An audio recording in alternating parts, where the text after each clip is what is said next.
ஏண்டி எதிர் வீட்டு குழந்தை 8 கிலோ இருக்கான். அடியே பக்கத்து வீட்டு குழந்தை 10 கிலோ இருக்கான். இப்படி சொல்லி உங்க குழந்தைய இன்னும் ஒல்லியா இருக்குன்னு சொல்ற உங்களோட ஃப்ரெண்ட்ஸுக்கு, பக்கத்து வீட்டுக்காரவங்களுக்கு, உங்களோட ஃபேமிலிக்கு இந்த வீடியோவை ஷேர் பண்ணுங்க. இந்த 5 விரலை பாருங்க, 5 விரல் ஒரே மாதிரி இருக்கா? இல்ல, ஒரு விரல் ஒரு மாதிரி தானே இருக்கு. அதே மாதிரி தானே குழந்தைங்களும், ஒரு குழந்தை ஒவ்வொரு மாதிரி.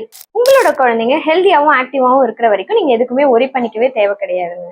குழந்தைங்க ஒன்றும் எடக்கல் கிடையாது, அக்யூரேட்டா அந்த வெயிட் தான் இருக்கிறதுக்கு. ஏன் பாப்பாக்கும் எல்லாரும் இப்படியேதான் கேட்டுக்கிட்டே இருந்தாங்க, என்ன உன் பொண்ணு ஒல்லியா இருக்கா, இப்ப 5 மாசமா, இல்ல பார்த்த குழந்தை பார்த்தா வெயிட் போட்ட மாதிரியே தெரியலையே அப்படின்னு சொல்லிட்டே இருந்தாங்க.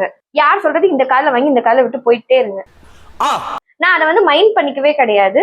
நான் என் பாப்பாக்கு எப்பயும் என்ன மாதிரி ஃபுட்ஸ் கொடுக்குறேனோ அதே தான் கொடுத்துட்டே இருந்தேன். எல்லாரும் சொன்னாங்க சால்ட் கொடு, சுகர் கொடு, அப்பதான் வெயிட் போடும், இதை கொடு அதை கொடுன்ட்டு இருந்தாங்க. நான் எதையுமே மைண்ட்ல ஏத்திக்கவே இல்லை.